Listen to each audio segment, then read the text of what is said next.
Check, check. 1, 2, 3, 4. Let's go!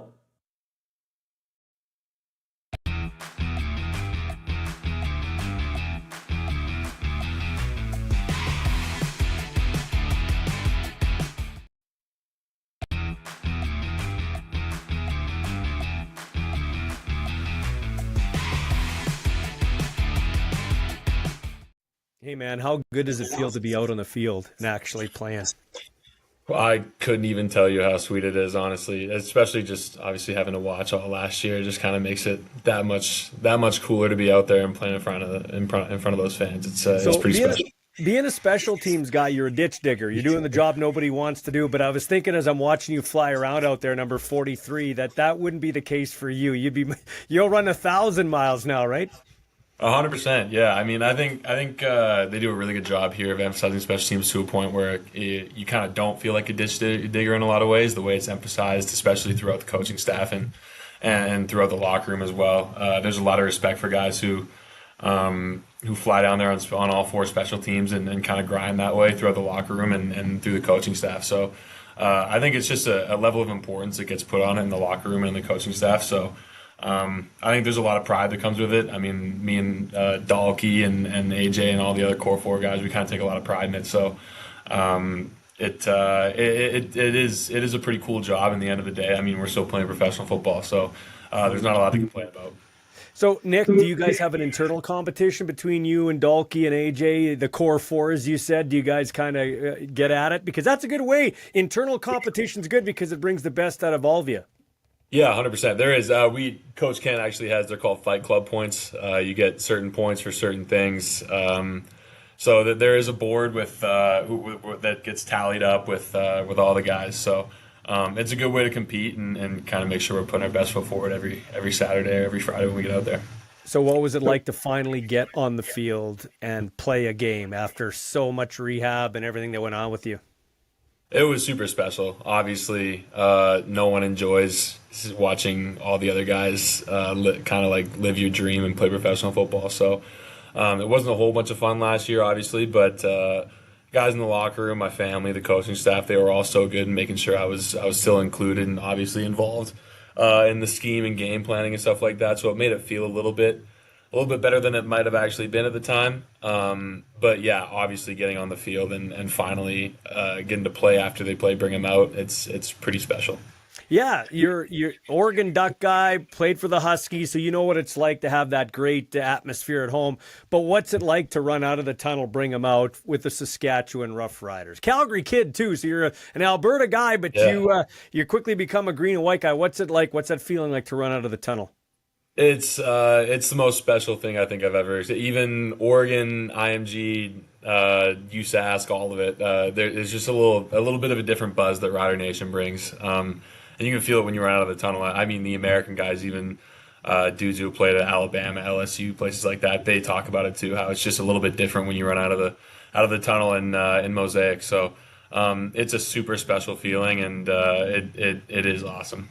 You know, special teams, back to that for a second, it lets Canadian guys like you, not that you're not talented to play defense, but if you can show you can take on special teams, that's a way to get your foot in the door. I mean, look at one of the core four guys, AJ Allen, how he gets a chance to prove what he can do on defense after a handful of years. Yeah.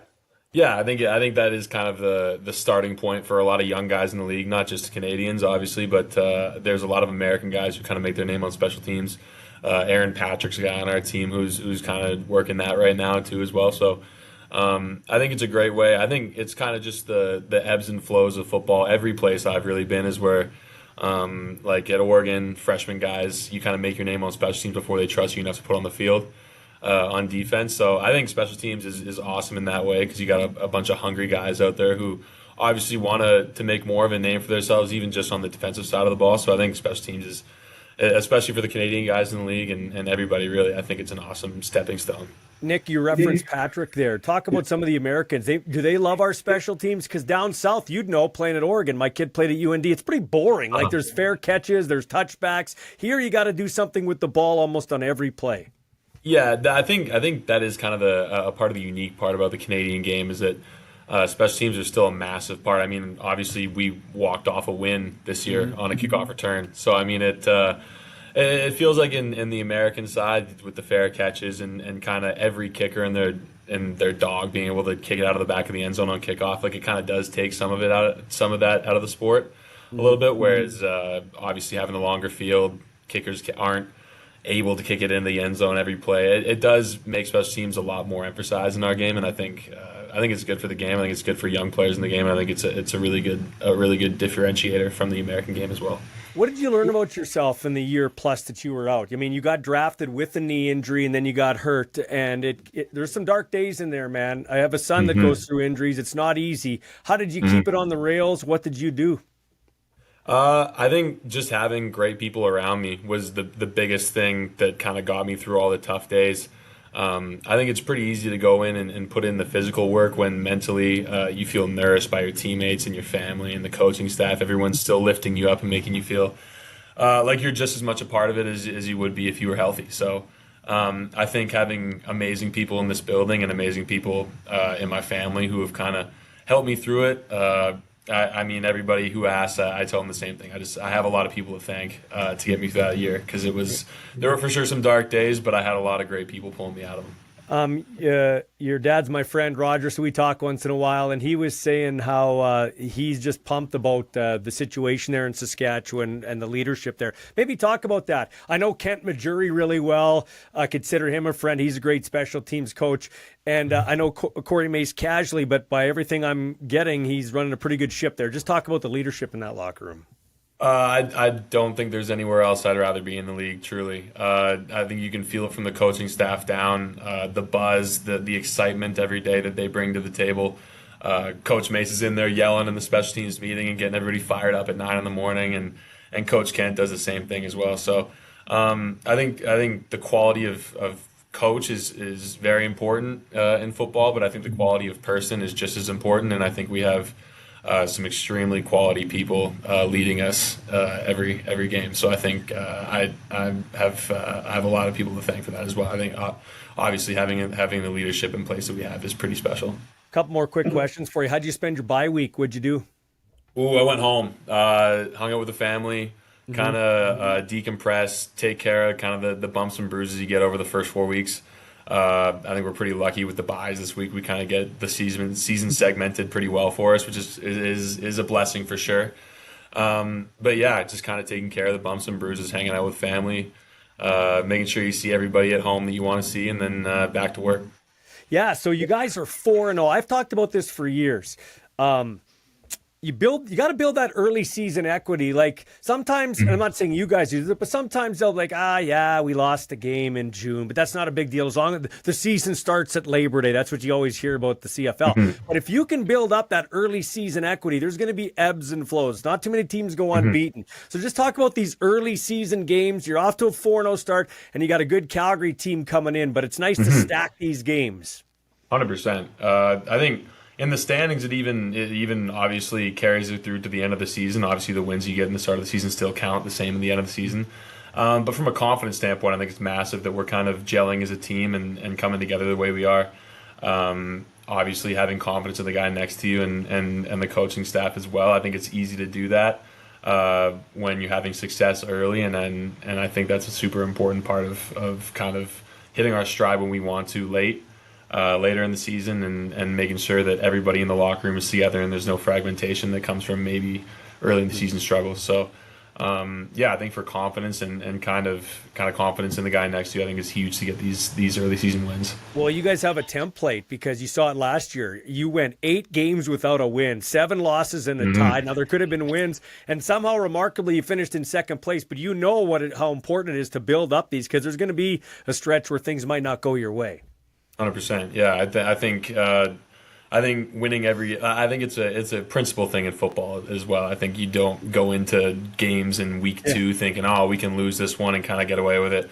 I think it shows the sign of a football team when we're scratching and clawing to get wins like we did in Toronto early in the season like that. I think it's more of a principle thing when it comes to the sport than a standings thing at that point too. So I think it's important. So just take me, one more question. Take me behind the scenes if you can articulate for me, because the average fan might not realize how much work goes into a week of preparation. That's why when guys win, they celebrate, and when they lose, they take it to heart. Like, it's painful when you lose a game because 100%. of all the stuff you've mentally and physically you've done during the week.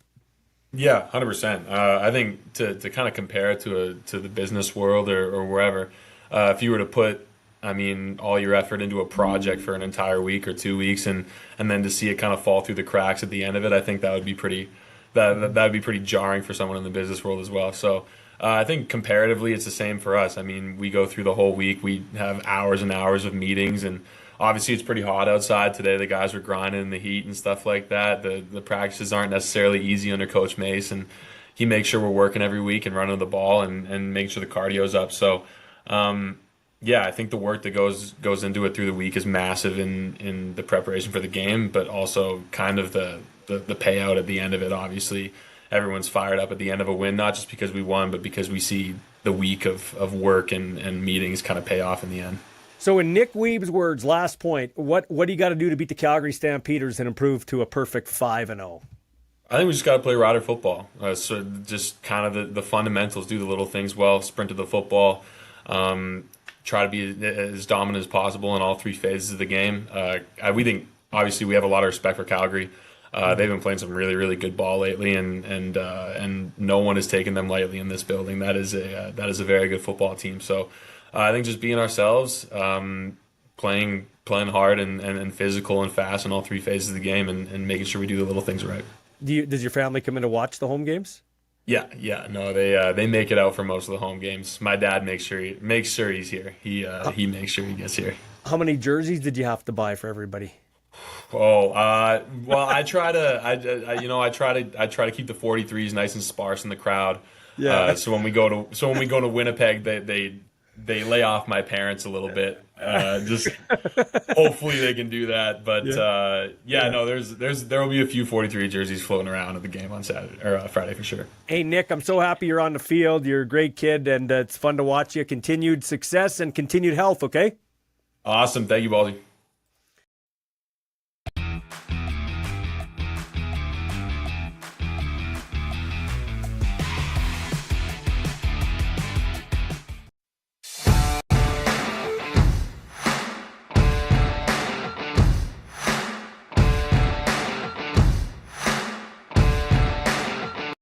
Hey, dude, how old are you 49. Now? 49. So you're a few years younger than me. Actually, you know, it's funny. I went jogging with my son's home on the bye week. Oh, nice. So I went jogging with my son and my daughter, who is like ultra fitness. Like, she goes to like 4 fitness classes a day. Like, I'm not even joking, okay? So, Dad, let's go for a jog. So we went for a 2-kilometer jog. Randy, it's the first time I've jogged in probably 10 years. I never stretched. I never did anything. And I couldn't walk the car lot. I made it. I did it. But I gave up running a long time ago because I didn't want to look like an old man running, and they swear I didn't, but I think I did. But you're playing ball hockey, man. How's that going? Well, I tell you, I've been playing ball hockey my entire life, and it was part of my I always did that as part of conditioning for football. I hated doing, I don't mind doing the sprints and the agility runs. I hated the conditioning runs. The stuff where you got to run and I'm sure your son's doing it, where it's like you do a 10-yard sprint, you come back, you do a 40-yard sprint. I don't like that. I need to chase the ball. So I played ball hockey my entire life, lots during my off seasons playing football. And then since I stopped playing football, that's my competitive thing. For the last couple of years, I've been playing 2 or 3 times a week. This year, because I was coaching my one son's football in the fall and one in the spring, I played a lot less. But the neat thing, it's cool you mentioned that, because I always tell my boys, my boys know I work out hard. A few weeks ago, a week after my 49th birthday, I pulled a fire truck. I got a video of that online. If you want to check that out, it's on my Facebook. Yeah. You scroll down, you'll see it. But I pulled the fire truck. I didn't even know I was doing it. I showed up. It was for a charity event for the the Calgary Firefighters Burn Treatment Society, and I'm a volunteer with that charity. We had a 10-person team with a headquarters team. We were going to take on, the operations guys, the guys that actually work in the trucks. And then I show up, I do a pull. They're like, "Hey, Chevy, you got to pull with the nurse." nurses on the burn unit because they're short a few people. Okay, so I pull with them, and I could tell that I was giving her. Then our headquarters team, which is made up of firefighters and civilians who work in headquarters, no longer riding the trucks. We wanted to really show that the headquarters people don't let it go. So we wanted to make sure we gave her, because we were competing with guys that actually ride in the trucks. We did pretty well, and I thought, hey, that's it. That's my day. And they're waiting for a group of grade 12 girls who did this as a charity team building thing. Well, in the meantime, we're waiting for them to get home from school. Someone's like, well, you know what? Chevy's going to pull the fire truck. And I was like, I am? And next thing you know, and this is on Stephen Avenue, like it's a big charity event. And I'm like, man, there was a couple things going through my mind. One, I can't fail, because if I'm doing this and that truck doesn't move, like that's going to be embarrassing. And two, I didn't want to blow anything. So I did that a few weeks ago. And the really cool thing, like I tell my boys all the time, like one plays football, hockey and lacrosse, and the other one plays hockey. I said, guys, I train hard because my dream is to play on my ball hockey team with my boys. That's if I could do that, that's my dream. And the other night we were so short of players, like we had 4 guys showing up to the game plus a goalie. No, 5 guys plus a goalie. And I said, boys, do you want to play? I really need you. And they're like, oh, Dad. I'm like, guys, I need you to play with me. One is 16, one is 18. Well, I tell you what, they showed up, they played, and it really was a dream come true. Because like I go hard. When I play ball hockey, the switch turns off. That's my way to compete. And in some of the leagues we play in Calgary, it could get chippy, it could get scrappy. And we play on full ice surfaces in the summer. So they rip the ice off. We play. My boys, one, I was proud, skill level wise. I mean, this is a 16, 18-year-old playing with men, like from anywhere from 25 to, I mean, I'm probably the most fit guy in the 40s, but the guys in their 25s, in the 20s and 30s, my boys were hanging right there with them. Nice. And then, to top it all off, I have to say, they got into a scrap at the end. One guy cross-checks my younger son in the face. My young son, he's 6'4". He's skinny like a beanpole, but he's 6'4". He's strong. He pile drived the guy. Like he pile drived an adult. And then the guy cross-checked him in his face. Next thing you know, his brother flying in over the top, and I'm on the floor with them because we only had 3 D-men, so I'm playing the whole game. And I'm walking in, and I'm like, does Dad have to protect him? And then I'm like, nope, they got this. So I was approaching the melee, and it was 2 kids on 5 adults, and my boys were handling. They were so pumped. I said, guys, listen, I'm proud of you for playing well. I'm proud of you for sticking up for each other, but if you come again, it cannot be the Hanson brothers every game because we actually want to win. But for me, when you talk about going for a jog with your son and your daughter, it really rang true to me because that's how I felt playing with my boys. And I got another son. He just turned 14. One day they're all going to be on my ball hockey team, and if I could keep in shape for that, that's what I try for. That's not to pull a fire truck. No, that's awesome, man. I was going to ask you because Brendan Labatt, the great lineman with the Riders and the Blue Bombers, he drives stock car, and he just rolled his car in Estevan in a race, and he flipped it over, and got out unscathed. My question to you is, if you wouldn't have been an elite football player, what other sport would you have tried to pursue besides being a football player? Honestly, Michael, football was a late one for me. I got in when I was 19. I dreamt of being a hockey player. I dreamt of being a player for the Montreal Canadiens, but my parents early on couldn't afford the gear and the skates for me. So I played a lot of ball hockey. I'm really surprised that in Canada, the most accessible sport, which is floor hockey, deck hockey, street hockey, ball hockey, whatever you call it, has no professional league where people of all ages can aspire to play. Because in the leagues that I play, I got to tell you, I grew up in Montreal as an Italian immigrant family. All the immigrant kids played ball hockey because a lot of kids couldn't get skates. So you got a lot of people participating. When I play in the leagues in Calgary, a lot of new Canadian kids, East Indian families, Arabic kids playing ball hockey because it's an accessible sport. And for such a great action sport, I can't believe there's no pro league for that. But if there was, I would have left football if someone said, hey, Chev, you could try out and play professional ball hockey. I would be all in. I would shift all my focus to that. I love that sport, and I'll play as long as I can. Do you think flag football one day will overtake tackle football in the university ranks in Canada? It won't overtake the NFL, I get that, and we can talk CFL in a second. But do you think, because there are some girls teams now at the U Sports level, and I just like, okay, there's not contact, so injuries aren't as much. There wouldn't be as much. Well, there's no equipment hardly, right? Yeah. Flags and a football, maybe gloves. Like, do you ever see that game taking over, or maybe a few programs will go by the wayside tackle and be replaced by flag football?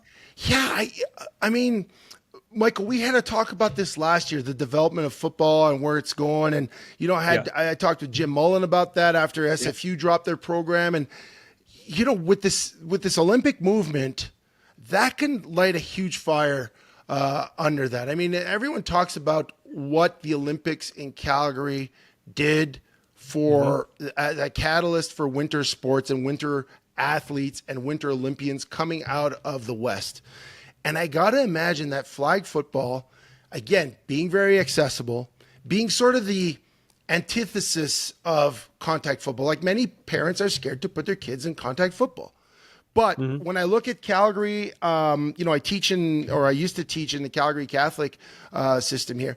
In the springtime and junior high, that flag football league that starts up for schools is huge.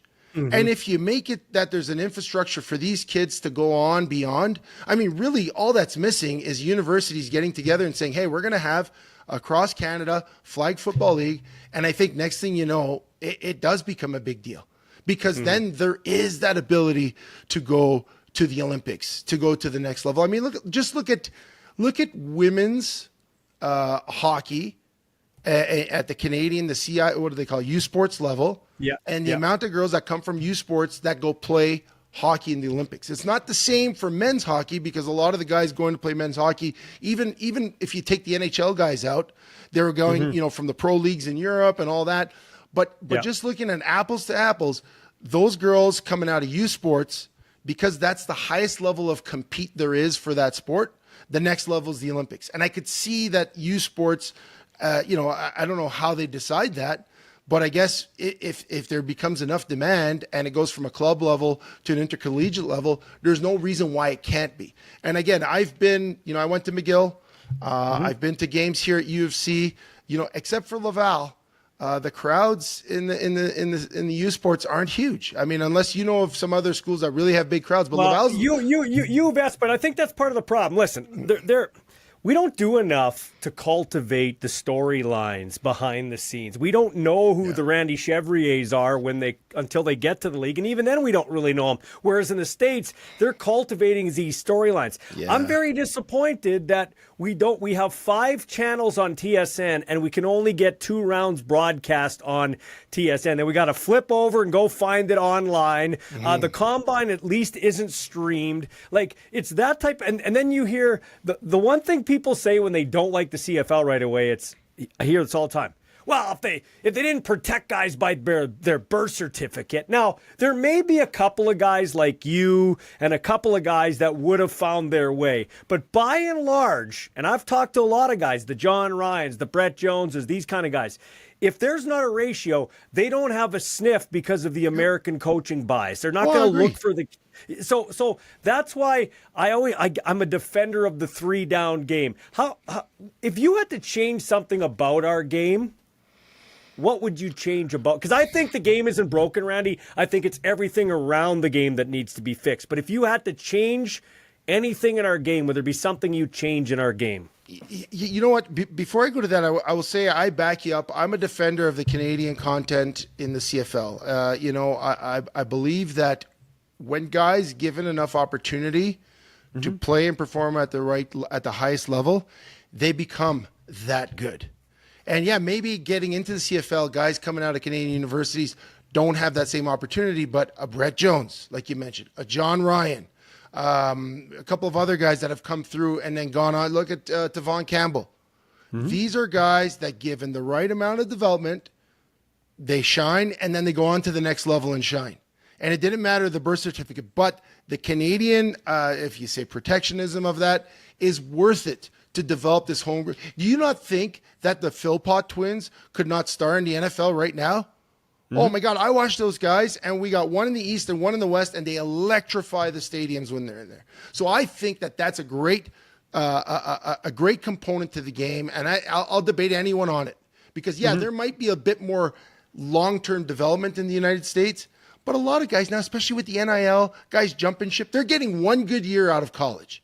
And it's a flash in the pan year to get that draft money and get seen. And they're playing, they're trying to get to Texas so they can play in the SEC and all that and get that big contract. But it's one good year where you have guys in the CFL that they'll develop over 2-3 years, going every day against professional players. And the CFL doesn't rest on its laurel.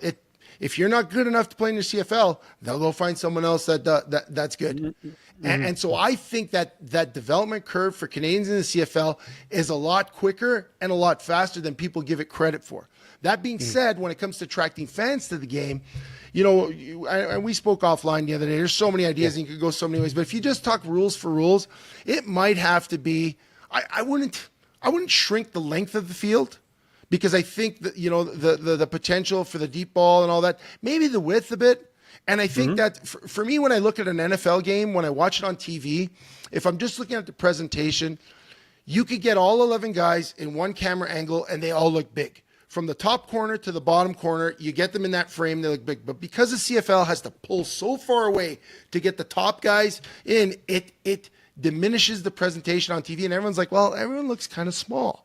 So if you can close off that width, I think you get a better on-field product, but you also get a better television product that's more attractive to people, and you get to see the battles a little closer. So that would be something I change. I don't know if I would change the 3-down game. I mean, that's what makes it special. I wouldn't change any of the kicking rules. Like you look for a long time. American League and baseball and the National League had different sets of rules. Pinch hitters, pinch runners, all that stuff. No one cared. The game was the game. And I think you could still have the game.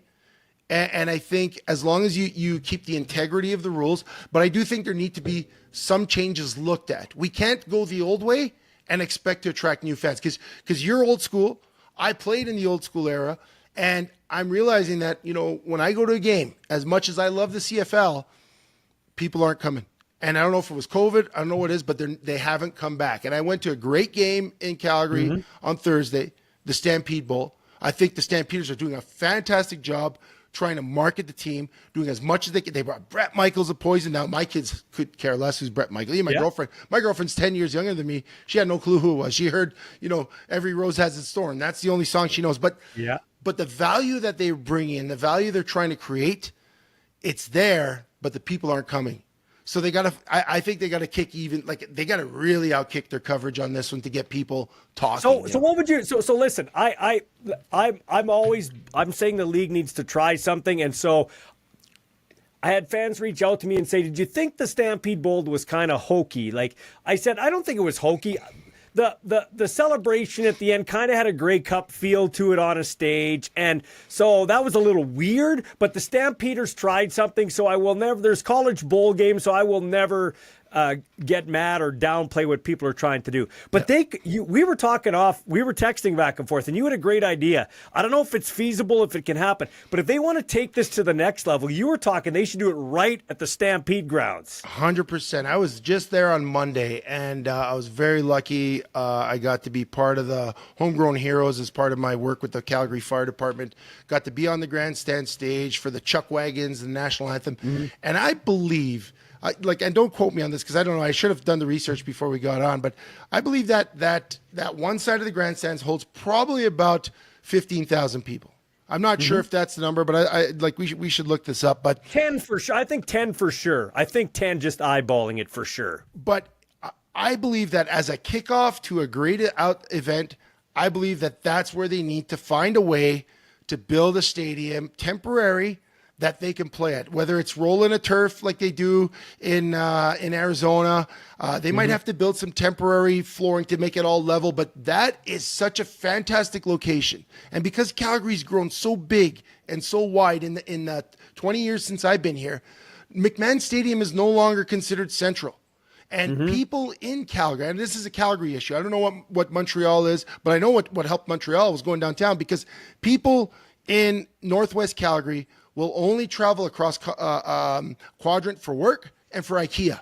So if you live way in the southeast, you are not driving up Crowchild. I don't know if you're familiar with Calgary. Yeah, I live there. So when you go up Crowchild and there's rush hour, no one's coming from the deep south driving an hour and a half to get to McMahon. They're not going to do it on the LRT because Calgary has never been an LRT culture, even though they're trying to change that. So I think they got to find a way to get downtown. I think it starts with trying to create a buzz during Stampede and say, hey, is the downtown crowd, the business crowd, going to come to a game, go for a bite to eat, go for a couple of drinks, then come to a game? Because they're not getting that now. Is the people from the outskirts going to say, okay, downtown is a halfway point, it makes sense, and then we could go out and have a dinner at a restaurant? When you go to McMahon Stadium, you're faced with one choice once you leave. Get on the LRT or go to Nick's across the street. And I love Nick's, but I live in the Northwest. If I live down in Mahogany or Mackenzie Town, I want to get home as quick as possible, and there's no quick way. So for me, if they could put a show in the grandstands, it would be unbelievable. Just like when I was in Montreal, I was there for the first game in 1997 when the Alouettes had to move their playoff game from the Big O because U2 was playing. They went. I believe it was the crossover game against BC. It was. And there was a tree. I practiced at that stadium. There was a tree growing out of that stadium. It was not an easy convert to a CFL game, and they did it in a week. And they packed that place. And from that game, that was the catalyst for all the interest in football in Montreal for years and years to come. It helped that they had a team that was helmed by Anthony Cavillo and they had Ben Cahoon. Yeah. But for many years, that moved to Molson Stadium because of that concert. And I mean, it took years for them to get the stadium to what it is now. They added a second level. They cut down the trees. They put in boxes. But at first, it was rinky dink. But people showed up because they didn't care about the bathrooms. They didn't care about, but they loved the location, and they loved after a victory singing "Ole Ole Ole" all the way down to St. Catherine Street, and then spilling into the bars and having a party like Montreal is. And I think you could do that. Well, you know what? Calgary. And I'm glad you brought that up. I know you got to go to ball hockey, but I'm asking you a couple of quick questions. I like that. I think Montreal should host a Grey Cup and host it at that stadium. They should find a way to expand it to like 35, 40,000 for a Grey Cup. It's a great setting, just what you said. Not the Big O. I'm talking right there at that stadium. They should be able to host a Grey Cup there. Yeah. You know what? I would love to see the CFL give an opportunity to Laval to host a Grey Cup. Put one there and see what happens there. Like, I know a lot of people are saying CFL expansion's dead. I think they need to find ways to spark that interest, and I think that would be a fantastic way to go about doing it. Maybe a revenue share between the two teams that are in the game. Well, I'm going to tell you, you touched on something and something I've talked about. So I'm down with what you're saying, actually, just because you raised a logical point. I'm an old school guy. I don't like change. I don't want to tinker with any of the rules, but if we need to shrink the field so it gets into the camera frame, like you said, like width-wise, great. I don't want to make it shorter, but here's where I'm going. I don't think there's a lot of appetite for expansion in Canada because we don't like to spend money on sports unless it's hockey, okay? Yep. What about a team? You move the Winnipeg Blue Bombers to the a grand plan, okay? Winnipeg Blue Bombers go to the east. You bring North Dakota in. You got Winnipeg and North Dakota. You got Ottawa and Montreal. You got Toronto and Hamilton. There's your 6 teams there. Yep. Then you bring in St. Louis over there on that side of things, and maybe look to bring, so that gets you up to what? That gets you up to 5, and then bring maybe in Portland. Yep. And that BC as a natural rival. And the only reason I say St. Louis is they seem to support all types of football since the Rams left. And now you have 12 teams have a 5-year plan, and people will say, wow, you can't compete. In that American expansion, when the Canadian teams used Canadians and Americans didn't use Canadians, it was a 500 record in the regular season, and the Grey Cup was 1-1. And I think we're both in agreement. Canadian players have gotten better. Yes. So I think we need to be looking that way, in my opinion. And I always like that idea because, that's the funny thing. When people say expansion is dead in the North, I know there's a lot of people that keep saying, U.S. expansion was a failed experiment. Well, let's look at what they did. They went to places where people couldn't even finger Canada on the map. I lived in Jacksonville, Florida. I lived in Dallas, Texas. I lived in Cincinnati, in Kentucky. I lived even close to Canada in the States. And if you put a map of Canada in front of an Ohio resident's name or a Dallas, someone in Texas, they could not point it out. Like, they could not point out one of the largest land masses in the world. They could not point it out on the map. So you put a team in Birmingham, Alabama, you put a team in Sacramento, Memphis, well, you're destined for failure. The only reason they did that is, I believe, because it had a glut of talented players. They did it for the players that they could get and attract, not for the fans.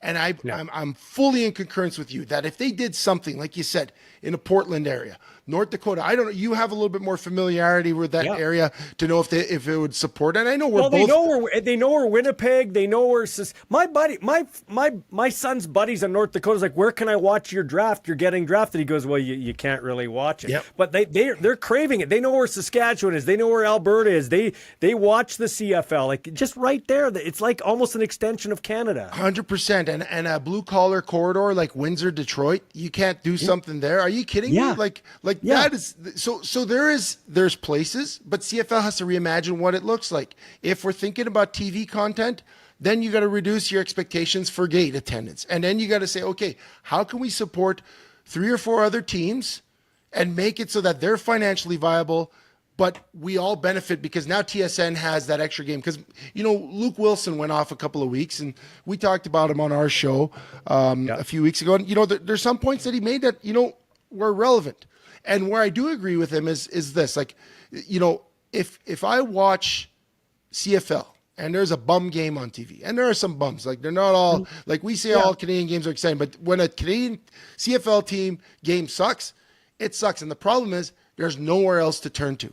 The NFL has the luxury of, if I want to watch the Cincinnati Bengals play the Cleveland Browns on a Sunday and it's the worst game I've ever seen, I switch and I find something else. Guess when I don't do that with the NFL? Monday Night Football. If Monday Night Football game sucks, I do the same thing I do on Friday Night Football. Turn it off. Sunday Night Football, same thing. I turn it off. But the NFL has all those games going on Sunday, and now they have the Red Zone. So Red Zone is perfect for guys like me. I don't want to watch a boring game. Red Zone, I'm doing my dishes, I'm cleaning my house, I'm running in and out, and every time I stop in front of the TV, something exciting is happening. CFL doesn't have that luxury, so we got to find a way to get more teams to create more of that content, but there has to be some give and take. I don't know if it's a revenue share. I don't know if it's like you said, tinker with the roster to attract more Americans to say, hey, listen, because I know they can't they can't mandate Canadians on the team, but like you said, I agree. Canadians have gotten better. Maybe CFL teams have the Canadian CFL teams have the ability to marquee player Canadian players. So guys that are going to the NFL, like a Sidney Brown or any of those guys, if they're kind of on the, I mean, those guys are big stars now. Like Chuba Hubbard, he's not coming up to CFL. No. But if a guy's like, going to be a minimum salary guy in the NFL, and CFL could say, hey, we're going to pay you $2 million, come and play for your. Well, maybe it might tempt him to come for a couple of years. Yeah. So, Interesting. So I think those things would be viable, but it takes vision, it takes risk. Same thing like playing a game downtown at the Saddle Dome and saying, well, we're only going to put 10,000 people, but we're going to create a buzz.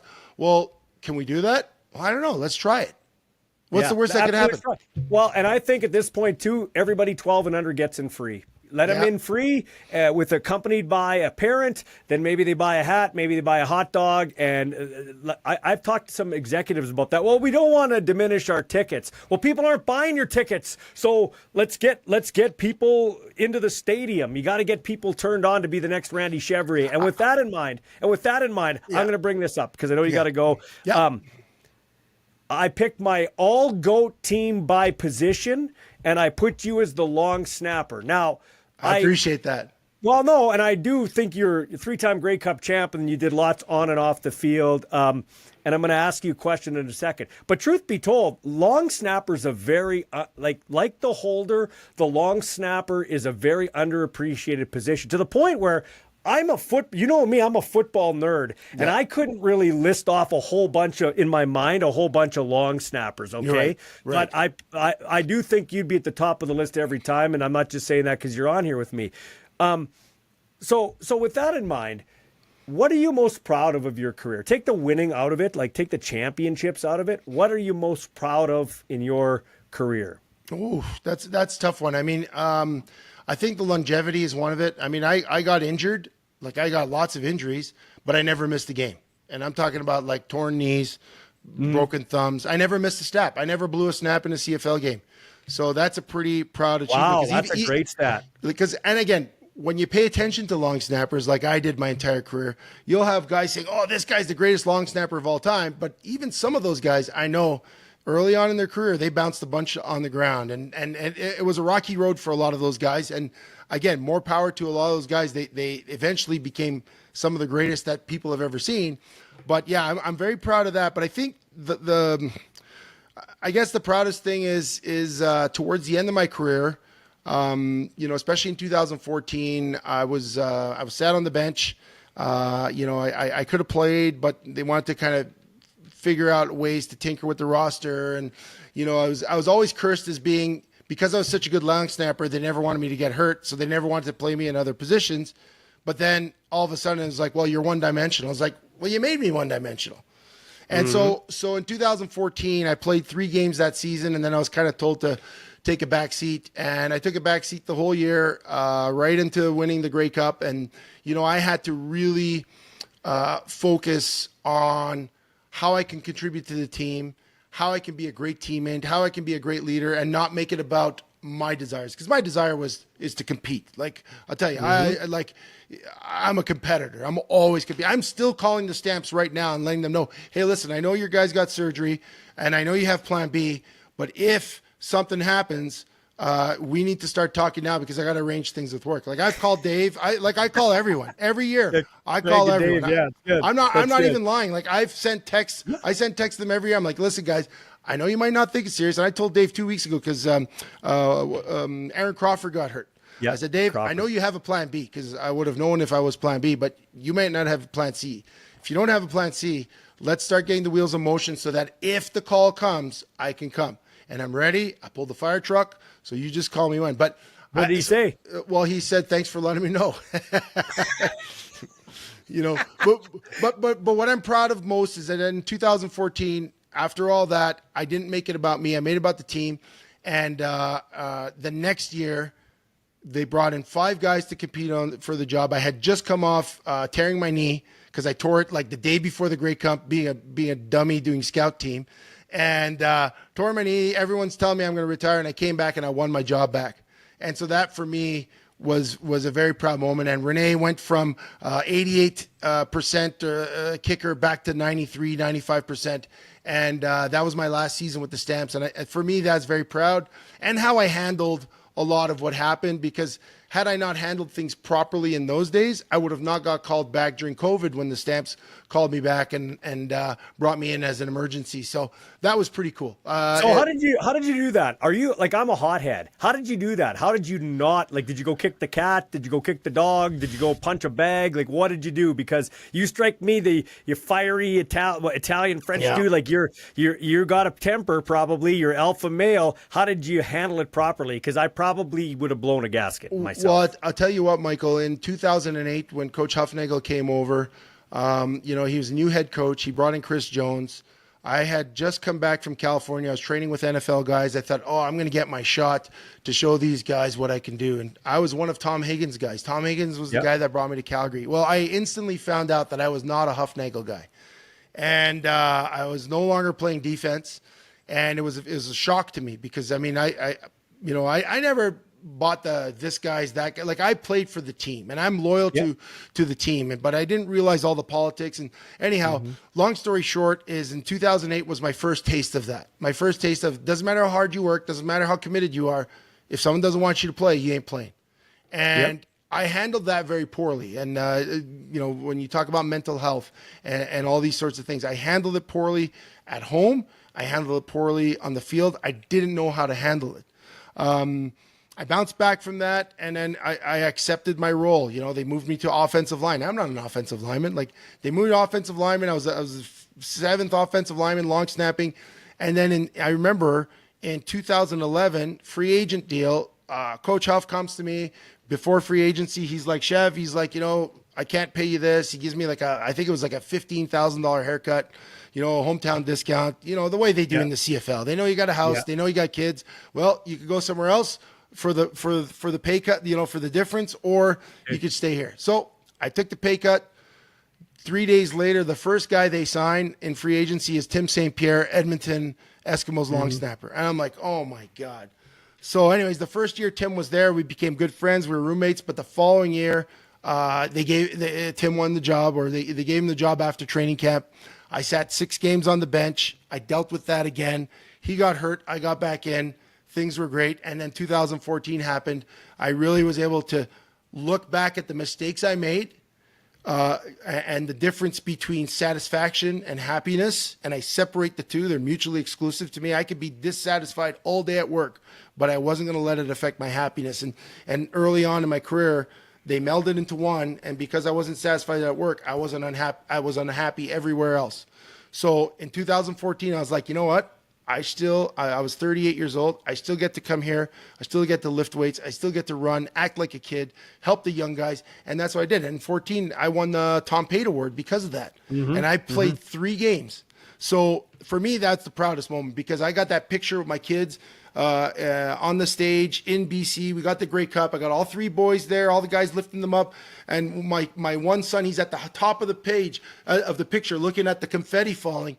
And had I had a different attitude that year, I would not look at that picture with so much pride. And so for me, I look at that picture saying, wow, I didn't even have pads on, but I know what I did for the long snapper. I know what I did for the kickers. I know what I did for all the young guys. I gave everything I could to those guys. And so I look back at 2014 as a very proud year for me. So that's for sure. That's it. That's a great way to put it. You're a very well-spoken guy and a deep thinker. I love it. Okay, we'll have you on again. I hope you'll come on again. But where can they find you and Chevy? You and Chevy have a Sheldon the Pastrick. You guys have a podcast, or Chevy and Sheldon. Sorry. Where do you guys have your podcast? So our show's called The Ride with Chevy and Nasty. We're on all social, so YouTube, Facebook, Instagram, all that. It's at Chevy and Nasty. We do a live show every Tuesday, 10:30 to 11:30 p.m. So if you get on the stream, we'll go live, and usually we go a little bit past 11:30, and then it goes on Spotify, Apple Podcasts, and all that. You can catch it on YouTube. But yeah, we try and have fun. We talk sports, we talk life, we talk whatever's going on in the world. We have a great young producer. He's a good kid, and we try and mentor him. And we just have some fun. We read people's comments on the air, and whatever's happening, we talk about. Last night, I think we talked about Stampede and Canada Day, and we had to talk about Bo Levi Mitchell, where he sits within the pantheon of great quarterbacks. Where do you see him fitting? I got to ask you that question, because 40,000 yards. Well, he's in the top 10 for sure. I did my GOAT team. I had Doug. The 2 positions I think are inarguable is Doug Flutie's the greatest quarterback of all time in CFL history, in my opinion. People have said Warren Moon and stuff, but when you take Doug could run, Doug could throw. Doug was a part of saving 3 CFL teams, the BC Lions, the Calgary Stampeders, and the Toronto Argonauts. And the other one that you can't argue is Gizmo Williams. He's the greatest kick returner in CFL history. Kick and punt return. Bo Levi Mitchell's top 10. Right now, Bo Levi Mitchell, think about how far that guy was. His career was circling the drain. Powell goes down. He should have been. I don't care. This is what I hate about your team's got to make the playoffs. Bo Levi Mitchell gave them a puncher's chance. He should have been the MOP last year, in my opinion. Now, Chevy, he's got the 50-50 guy. He's got that jump ball guy. Look out for the Kenny Hamilton Lawler. Tiger Cats, bro. When he left Calgary, I knew that Bo Levi was a victim of his own competitiveness. He had an injury. He had a young guy that was pushing him and doing really well, so his competitive nature made him come back early. And I think he did that twice. It opened the door for Jake Mayer, who had no pressure on his shoulders to shine, but you saw what happened when the pressure was there. It wasn't as good, or when he was the man. And I think Bo Levi needed a couple of seasons to get right back into the flow. First season in Hamilton, I don't think he was fully healed. Last year, He looked good. Was he not the MOP last year? I thought he was the MOP. No, he was not the MOP. I believe it was didn't Brady Oliveira won it last year? Brady Oliveira won the MOP. Yeah, that's right. You're right. And there, and to wrap up, back to the Canadian ratio for a second. I've brought this up with other people. So in Winnipeg, if you looked at the Winnipeg landscape, the most popular athlete's Connor Hellebuck, the goalie. Yep. Then you could make a strong case that it's Brady Oliveira and Nick Dembski, two Winnipeg boys, then Mark Scheifele, then Zach Collaros. Those would be your top 5 athletes in Winnipeg right now in terms of popularity. And 2 of those dudes are local guys that are pillars of their own community, football camps with Dembski, dog rescuing with Brady Oliveira. Yeah. And if there was not a Canadian ratio, there's a good chance either of those guys wouldn't even be in the mix. So that's an example. 100%. I agree. I remember when the Canadian Air Force took off in Saskatchewan because they had so many injuries, and next thing you know, it was Getzlaff, the kid from Queens, Rob Bagg. Who else was there? There was like Fantus you had back in the day. And they were fantastic to play against, and they were fantastic to watch. Let me ask you this. I got to ask you a question before you let me go, because as a dad, I got to ask you. You're the diehard, bleed green Riders fan. Your son gets drafted by the Bombers. For me, when I look at it, it's as if my son, and he never will play hockey at that high level, but if my son got drafted by the Boston Bruins, being the diehard Habs fan that how do you, where does the allegiance go? How do you manage this in your head? You need to tell me what's going on in your brain. I got to know. So I can't say everything I want to say because I have a non-disclosure agreement with my severance package. Okay. It's a little easier because I didn't have a clean break with it was an unexpected removal with the Roughriders. Right. That's all I'm going to say for right now. Yep. So it makes it a little easier, but it is very weird for me because I grew up I love the CFL. Like if Randy Chevrier, when you were on the Riders, I liked you, covered you, but I also liked, I support Canadians. So Randy Chevrier, the CFL guy on the Stampeders. In fact, the other day I just went down YouTube to check the YouTube rabbit hole, and I'll get to your question. But 1981, I'm watching the East semifinal between the 5-11 Ottawa Roughriders and the 3-13 Montreal Alouettes. You weren't even born, but I'm just like, holy cow, this is how much I love the league. So I like Blue Bomber players, and I could list a bunch of them, but I didn't like the Bombers because they always shit-kick the Riders, right? Yep. And then when you're the voice of the team or you're covering the team on the home radio, it's part of the shtick to call them out and whatever. And Mike O'Shea was a dirty player when he played, okay? And he'll say that. And I didn't like how, as a Rider guy, I'm like, I don't like how Mike O'Shea, I respected him for working the refs. I respected Wade Miller for calling out the league in front of the mic, but I'm like, why won't the Riders do that? But so they kind of pissed me off. But my kid goes there, man, and I'm telling you this right now, honest to God truth. I have friends in the Riders. I hope the Riders do well until they play the Bombers. But he couldn't have landed in a better situation. That's great. He's not in his hometown because hometown kids get jerked around by teams. It's like, well, we'll cut Ethan Ball, but we know he's going to be around. We can bring him back. 100%. And so He's in Winnipeg. He's 5 hours from my doorstep, and he's with he's with the best organization from top to bottom in the CFL right now, and I don't even think you can argue that. Yeah, no, I love that. And, it's funny because we had talks last year before your son came up to you, or was it last year? 2 years ago, I guess it was. Last year. Because he was still in North Dakota nursing an injury. And we talked about the USFL and the XFL and all that. And to see the progression for you, very proud for you. I know it's as proud as I was playing ball hockey with my sons last week and again tonight. I'm sure the pride is immeasurable when you see your kid take that field. Before I let you go, not just for my son, because I don't want this to be self-serving, or people that are in we'll just stick to the game of football, but it could be any sport. It's a roller coaster. And the higher you go up, the more the roller coaster is, unless you're a really, really elite, like top of the chart guy. And even though you're a great player, you'd admit you weren't elite because people wouldn't consider a long snapper elite. No, absolutely. What kind of advice would you give to the young athlete or even the young pro my kid's waiting to get his shot. He's being very patient, but it's hard not to play. I think it's what I tell all the guys, especially the American guys that come up. You have American guys that, like, a lot of the extra work is optional. Like, hey, you could show up for early outs to catch punts from a kicker and stuff when the long snapper and the kickers are working, or you cannot. And I used to see these guys moping, right? Like, like I should be playing, I should be this. And I said, listen, man, if you were down back in Alabama working at Walmart, and that's stereotypical, but not playing football and wishing you were on a roster, would you die to have a professional kicker and a professional punter come and kick balls to you all day? I said, you need to have that hunger no matter what, because the biggest thing that does CFL players in, I'll tell you this, it's the guy that was a starter and maybe he loses it quickly because maybe it was a little bit bigger than him.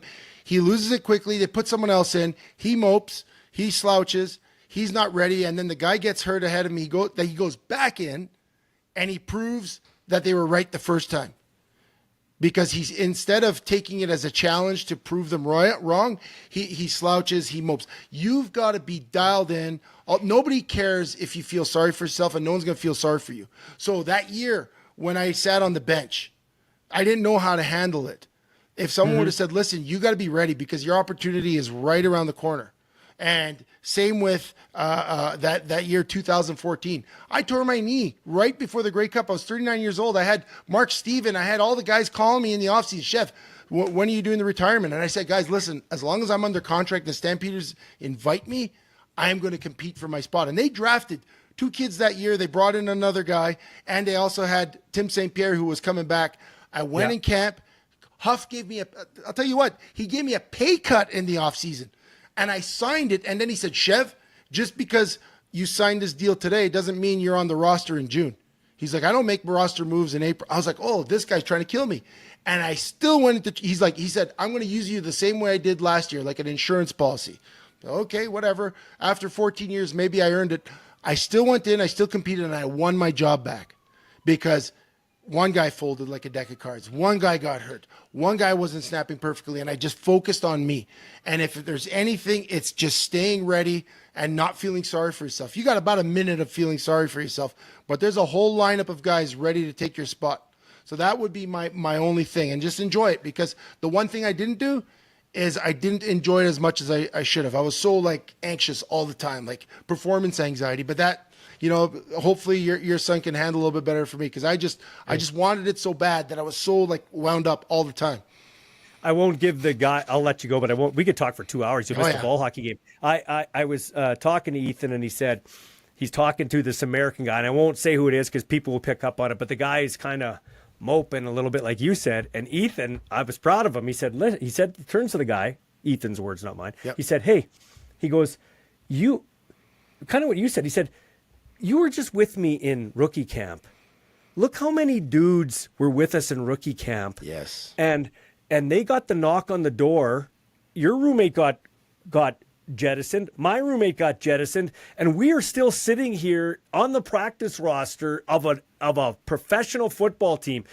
Yes, it sucks we're not playing, but be grateful. We could have got the knock and we could be back working. He goes, I was working at Loblaws before I came here. Exactly. No, and that's the thing. But, when you're a high-performing athlete and every level your son played, and every single guy there have never been that guy that had to wait for an opportunity. True. So I don't know how to handle it. No one's ever been that guy. No. So when it happens, no one's there to say, hey, this is how you handle it. So that's the one piece of advice I would give guys is think about where you were, think about where you don't want to be, and take advantage of where you are for if it's reps. Again, CFL, every rep you take is an audition for 8 other teams. Mm-hmm. Every rep you take. I'm going to let you go, but over under how many goals tonight? 2. Over under 2 goals tonight. I'm not a goal scorer. You better ask about penalties. Okay. Over under penalties 3. I'll probably get a major tonight. My son's on the ice, so I don't know. Okay. You have fun, buddy. Thanks for your time. See you, man. Thank you.